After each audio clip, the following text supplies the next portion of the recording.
Tired of having to hear the words cinematic universe when talking about superhero movies? Want to enjoy an era of science fiction, fantasy, and action cinema that also gives you iconic figures to look up to and to learn from? Us actual humans at Giant Freakin Robot, our names are in the credits, thanks for keeping our families alive by watching this, have assembled at our own Hall of Justice to turn back time and tell you about the 1980s superhero movies that are still worth watching today. And let's get the biggest, most obvious one out of the way first, Condor Man. Nah, we're not talking about Condor Man. Get mad at us in the comments, Michael Crawford fans. You know what's actually up first.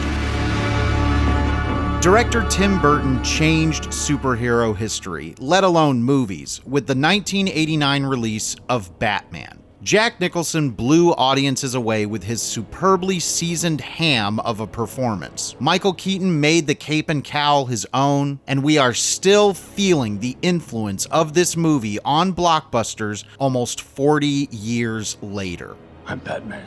Since the narrator is getting to write this section, I will say Batman isn't in my top 5 Batman movies. Once again, I asked the editor to not show people where they can find my Batman movie rankings, but it's absolutely still worth discovering or rewatching for any number of well-established reasons. As a piece of tactile production, Batman has earned its reputation as one of Hollywood's crowning achievements. The design and execution of the entire vision still transports viewers to this particular Gotham City decades after it made film history. If you've never sat and watched Batman from start to finish, you owe it to yourself to see the superhero movie that changed the genre forever.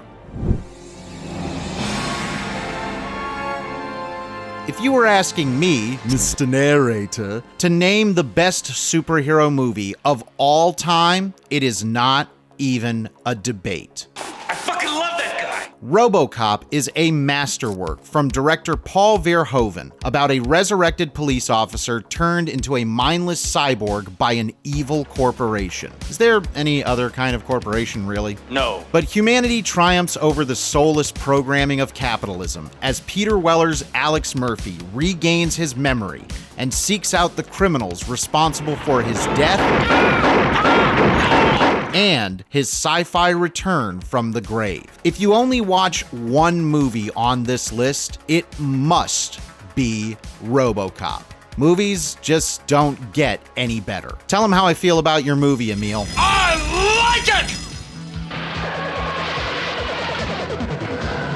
From the studio that brought you Marvel and DC Golden Boy, James Gunn. I die, but my insane theories live on. The Toxic Avenger launched Troma Entertainment into the stratosphere of silly, sleazoid cinema delights. A pencil-thin janitor at Tromaville's trendiest health club ends up in a vat of toxic waste and becomes a misshapen monster, seeking revenge on his cruel tormentors and the corrupt criminals running the town. Loaded with things I'm sure YouTube Daddy is making us censor, The Toxic Avenger is an absurd and ample helping of barf-tastic bad taste, with just the right amount of goofball heart and charm to make you love it. For my money, no Marvel Avenger can ever stand up to Toxic. Oh, you gotta be shitting me.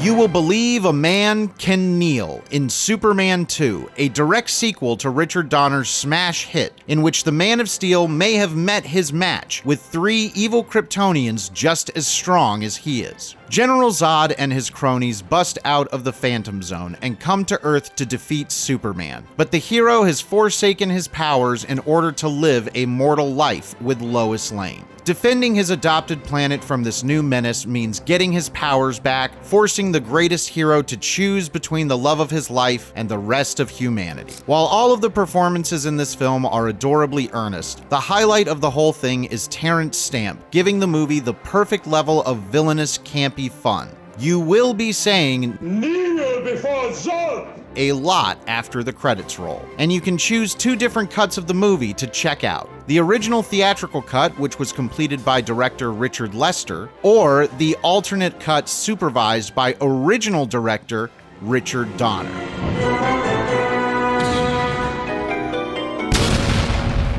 We've given the spotlight to director Mark Goldblatt's The Punisher in a previous video, but we figured he deserved another chance at finding some new fans. In this original feature film outing for Frank Castle, the violent vigilante wages a one-man war on crime after his own family is killed by the mafia. But when the Yakuza decide to take over the city, a grim-faced Dolph Lundgren must rescue the children of the local crime lords that he's sworn to put out of business. Lundgren has some weirdly compelling energy if you can tune into his wavelength. If you're guilty, you're dead.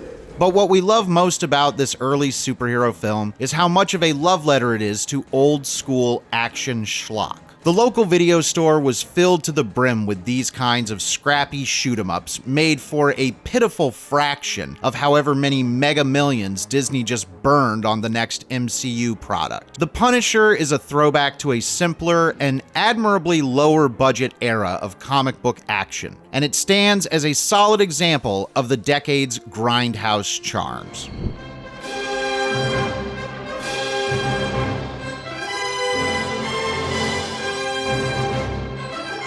Masters of the Universe may not feature much of Castle Grayskull, but this film still has the power. That part of the script was in quotes, so I had to say it or they would make me lick Gwildor's cheek folds. In all seriousness, Masters of the Universe is full of 80s spectacle and fun for anyone to enjoy. The plot involves He-Man and his faithful friends getting stranded on Earth in their attempts to free the sorceress from the evil clutches of Skeletor. Pursued by murderous minions and unexpectedly aided by Earthlings, He-Man must fight his greatest foe while the fate of no less than 2 worlds hangs in the balance. Dolph Lundgren is back, and as much as we vibe with his hangdog Frank Castle, he is far better cast as the buff embodiment of cartoon He-Man. But the real thrill of this movie is Frank Langella, who imbues the wicked Skeletor with the kind of pathos and charisma his animated incarnation lacks. Quiet, or I'll turn you into a suitcase! Between the bold performances and the killer designs from production designer William Stout, seriously, just look at the designs for Skeletor's stormtroopers and all this other incredible set and costume work.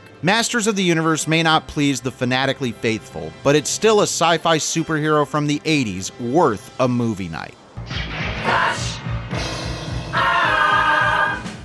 George Lucas originally tried to make Flash Gordon in the 1970s, but couldn't get the rights. So he went and made his own spin on the sci-fi fantasy world. I'm gonna go build my own theme park. Just 3 years after the historic success of Star Wars, its sequel, The Empire Strikes Back, would be sharing theater screens of 1980 with none other than Flash Gordon. The square-jawed quarterback played by Sam Jones finds himself the only man who can stop Ming the Merciless from destroying the planet. And along the way, he battles Hawkmen, pilots a spaceship, duels to the death, and wins the heart of an alien princess. The only thing louder than the over-the-top acting, including the legendary Brian Blessed, Gordon's alive. is the gorgeously retro outfits and sets. These perfectly capture the throwback magic of the pulpy 1930s sci-fi serials that made the hero an icon of his era. Sure, it's all cheesy in the extreme, but you can't deny this movie has a sense of style. Flash Gordon is corny and cliche and knows it, fully embracing every hokey bit of genre absurdity to craft a smile-inducing sci-fi adventure that stands the test of time. And if nothing else, there's that rockin' Queen soundtrack.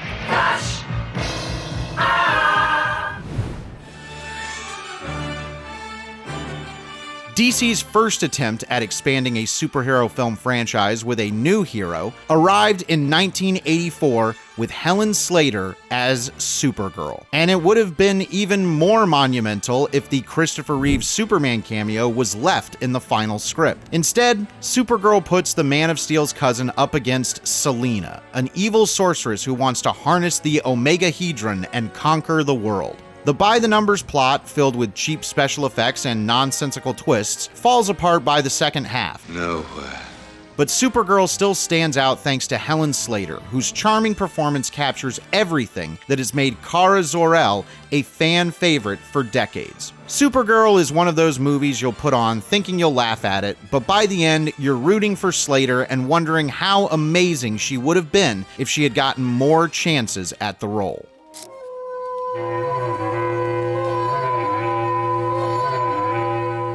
2 years before Watchmen author Alan Moore turned the saga of the Swamp Thing into one of comics' greatest series, horror master Wes Craven brought the tragic tale of Dr. Alec Holland to the big screen. After a scientific experiment transforms him into the plant-like monster known as Swamp Thing, Dr. Holland tries to prevent Anton Arcane from using the formula for his own nefarious ends. Swamp Thing has always been more about horror than more usual superheroics. On the big screen, the muck-encrusted mockery of a man ends up carrying more tragedy than even the Caped Crusader. In the hands of a lesser director, Swamp Thing would descend too far into camp. But thanks to Craven embracing the story's inherent body horror and classic monster movie elements, it's the wildest, most entertaining film of his early career. A drive-in classic that still deserves the right kind of appreciative audience.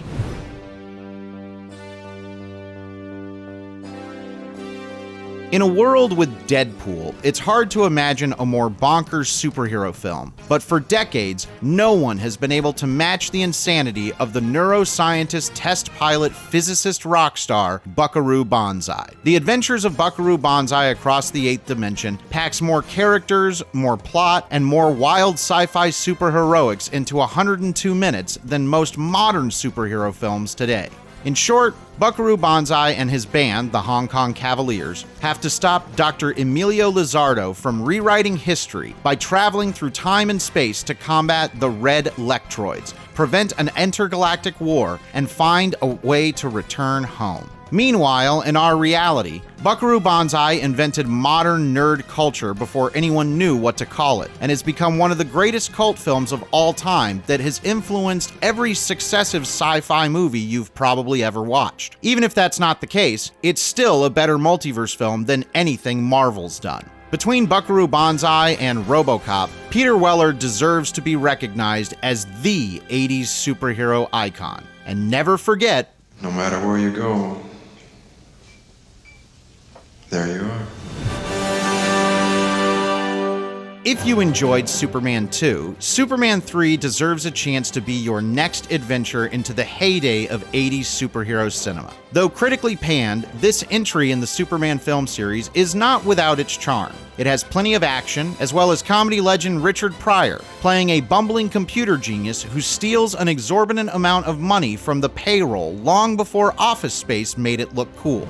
On this adventure, Clark Kent returns to Smallville, reconnects with childhood sweetheart Lana Lang, and somehow finds himself involved in a botched synthetic kryptonite Ponzi scheme gone disastrously wrong. Meanwhile, an unsuspecting programmer working for a cartoonishly evil tech conglomerate is blackmailed into waging war on coffee sales, weather patterns, and eventually Superman himself. Superman 3 is worth revisiting specifically for its unique brand of chaotic charm. From Pryor's manic hacker energy to the epic and supremely weird junkyard brawl between evil Superman and good Clark Kent, there's no shortage of camp and chaos in this superhero flick that's equal parts enthralling and bewildering. The best way to view Superman 3 is as a one-off outing outside of the overarching film series. It's goofy, it's messy, and it's unlike any Superman movie you've ever seen before. And I'm sure someone in the comments has some nightmare memory of this robot scene.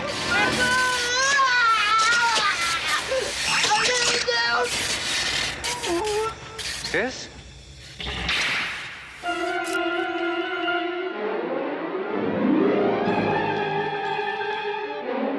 Have you ever dressed up like a superhero only for people to actually think you're the real deal and ask you to keep up the charade? This is exactly what happens to down-on-his-luck actor Steve Nichols in 1980's Hero at Large, who finds out that being a superhero is a lot harder than it looks. John Ritter plays the hapless hero, originally hired to promote a superhero movie by dressing up as Captain Avenger for various publicity appearances. Still not as great an adventure as Toxic. The job is great, but when he inadvertently stops a robbery while in costume, he's hired by the mayor's entourage to keep up the good work, despite the fact that he has no actual powers. Hold it right there. Don't make another move.